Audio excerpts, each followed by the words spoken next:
Halo, assalamualaikum warahmatullahi wabarakatuh. Bertemu kembali di channel Rendika.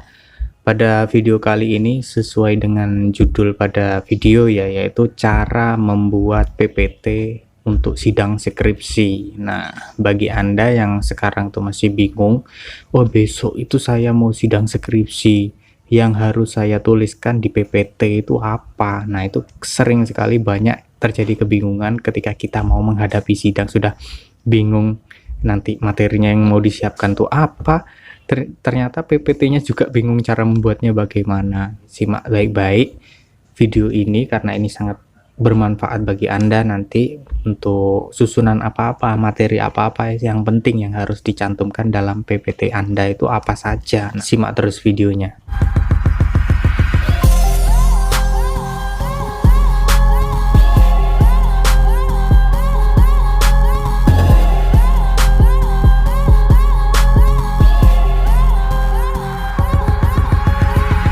Oke, di samping saya ini sekarang ini ada PowerPoint ya, PowerPoint. Nah, di sini di tampilan utama atau tampilan awal itu seperti biasa, seperti sampul dalam skripsi Anda. Pertama yang harus ditulis yaitu adalah judul skripsinya apa. Nah, di situ Anda cantumkan di PPT, harus wajib Anda mencantumkan judul skripsi Anda. Lalu identitas Anda, yaitu oleh siapa Anda, misalnya ada NIM-nya, itu ditulis NIM-nya. Dan kalau Anda mencantumkan logo, misalnya logo itu bisa di tengah sesuai dengan mirip seperti sampul skripsi Anda juga bisa, atau enggak di pojok bagian pojok sini itu juga bisa, atau juga di daerah bawah pojok juga bisa. Nah, ini yang lebih afdol biasanya di pojok atas, itu yang biasanya dipakai oleh mahasiswa.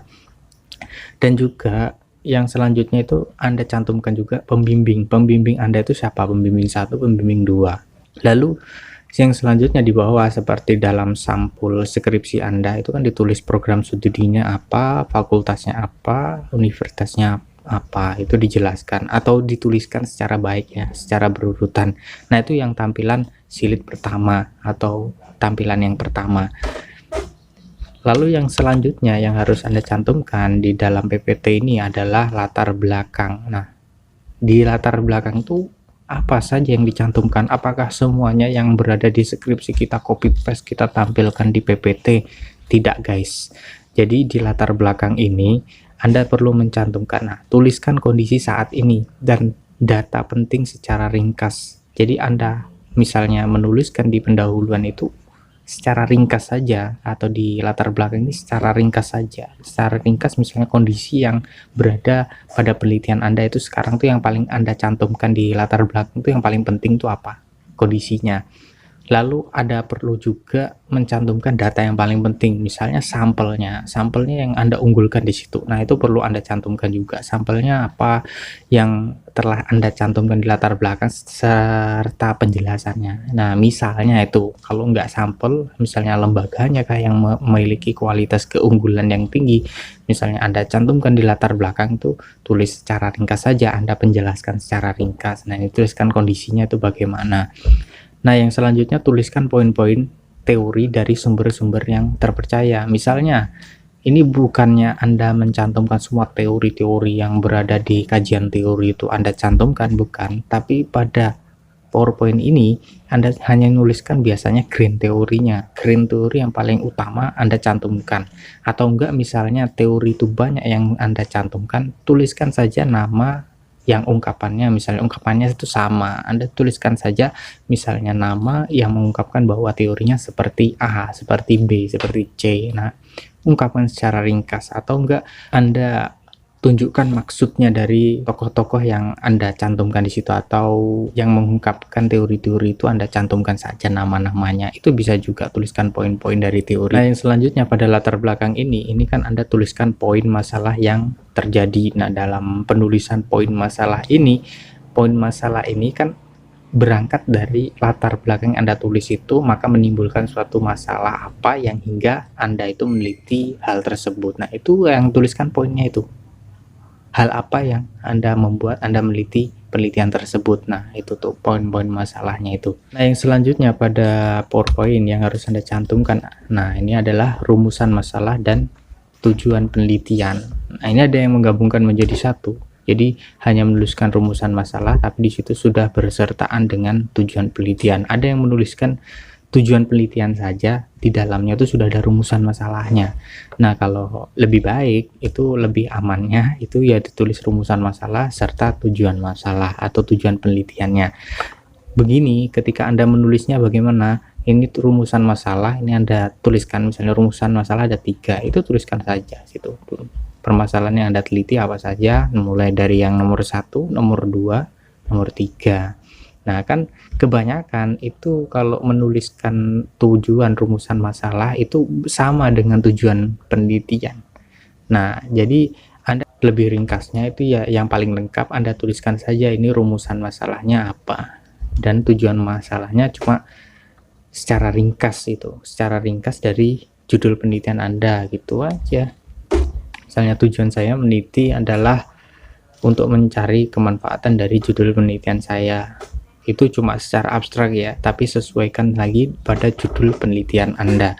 Nah, di slide yang selanjutnya yaitu ada definisi operasional, atau biasanya Anda mendefinisikan dari judul Anda, dari variabel judul-judul Anda, dari kata per kata biasanya itu secara teori. Nah, ini bisa Anda jelaskan secara ringkas ya. Biasanya ya di skripsi itu dijelaskan juga secara ringkas dari variabel X-nya itu apa, itu ya secara operasional itu bagaimana penjelasannya. Misalnya jadi variabel Y-nya itu penjelasannya secara ringkas itu bagaimana. Nah, ini ada yang mencantumkan secara teoritis, ada yang langsung diungkapkan secara kalimat atau secara pemahaman Anda, itu ada.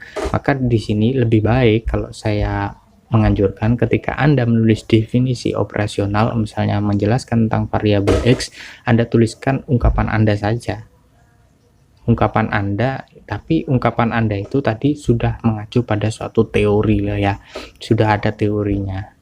Terus yang variabel Y juga sama ungkapan Anda, tapi sesuai dengan teorinya. Nah, itu dalam penulisan PowerPoint pada definisi operasional. Nah, yang selanjutnya yang harus Anda tulis yaitu adalah kerangka penelitian. Nah, kerangka penelitian ini Anda tinggal ngopi atau copy paste itu tabel, misalnya tabel atau bagannya itu Anda copy paste di sini di kerangka penelitian, tapi di situ kan biasanya harus disertakan dengan penjelasan dari tabel Anda di kerangka penelitian ini. Nah, di dalam kerangka penelitian ini tidak usah Anda tuliskan penjelasan secara panjang, itu enggak usah.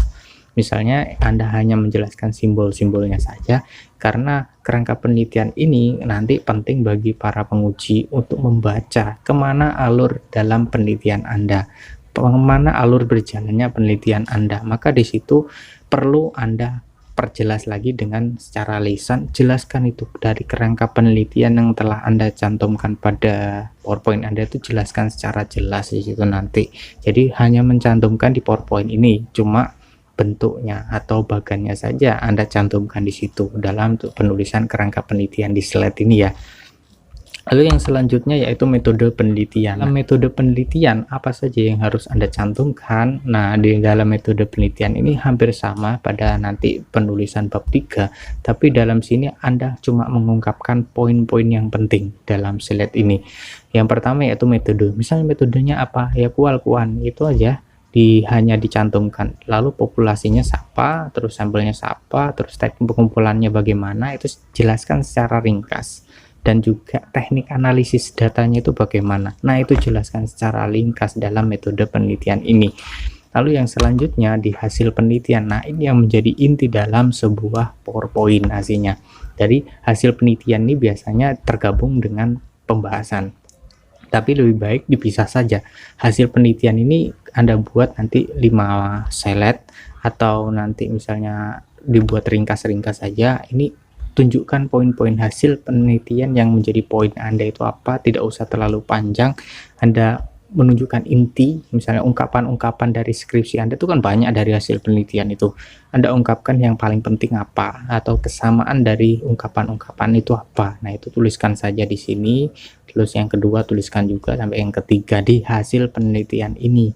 Lalu yang selanjutnya di slide selanjutnya yaitu pembahasan. Nah, pembahasan ini juga panjang biasanya di dalam skripsi itu kan, itu tidak usah Anda copy paste loh. Saya bingung meringkasnya, bisanya seperti itu dalam sebuah membuat ini PPT ini banyak yang kebingungan. Saya itu bingung sebenarnya apa yang harus dicantumkan dalam pembahasan ini. Apakah harus dicantumkan semua? Nggak usah. Cukup Anda ambil inti dari pembahasan itu. Sebenarnya dalam pembahasan ini ada inti dalam sebuah pembahasan di skripsi, yaitu adalah sinkronasi antara judul, teori, dan juga pembahasan atau hasil penelitian Anda. Nah, itu sinkronasi tiga itu Anda cantumkan di sini. Secara ringkas saja itu sudah cukup dalam pembahasan ini. Yang selanjutnya yaitu adalah ini, kesimpulan dan saran. Nah, ini mudah. Kalau Anda tampilkan hanya kesimpulannya apa, di situ cantumkan. Nah, tuliskan poin kesimpulan sesuai dengan rumusan masalah. Nah, rumusan masalahmu misalnya 3, berarti kesimpulan nanti ada 3 paragraf. Jangan dijadikan satu, nanti membuat bingung. Jadi cantumkan secara misalnya nomor 1 itu kesimpulan apa, 2, 3. Nah, itu dicantumkan saja dalam kesimpulan ini. Dan juga tuliskan poin saran Anda itu juga, misalnya tulisannya saran di dalam skripsi Anda tuh banyak, itu cukup Anda cantumkan saja di bagian saran. Itu hal yang paling penting dalam saran Anda. Biasanya ya, yang dicantumkan saran saya untuk penelitian selanjutnya agar lebih baik, misalnya untuk bisa lanjutkan penelitian saya yang belum, tapi jangan mengungkapkan kelemahan dalam penulisan skripsi Anda. Biasanya mahasiswa itu mengungkapkan di sini, maka itu menjadi bumerang bagi para penguji untuk lebih menekan kepada Anda. Dan yang selanjutnya, slide yang selanjutnya itu terima kasih. Nah, di sini tidak usah dituliskan apakah ada pertanyaan atau any question, tidak usah, tulis saja terima kasih, karena dari para penguji pun itu sebenarnya sudah mengkaji skripsi Anda sebelum diujikan. Itu sudah menyiapkan sebuah pertanyaan-pertanyaan yang akan dilontarkan kepada para mahasiswa yang sidang skripsi tadi. Nah, makanya tidak usah ditulis any question, sudah terima kasih, saya kembalikan kepada Bapak atau penguji dan sebagainya. Nah, itu saja mungkin yang bisa saya sampaikan dalam cara membuat PowerPoint dalam skripsi ini. Untuk nantinya Anda melanjutkan pada sidang skripsi, ini susunannya bagaimana. Terima kasih telah menyaksikan sampai akhir. Mungkin masih ada yang dibingungkan, bisa Anda tanyakan di kolom komen. Terima kasih telah menyaksikan. Assalamualaikum warahmatullahi wabarakatuh.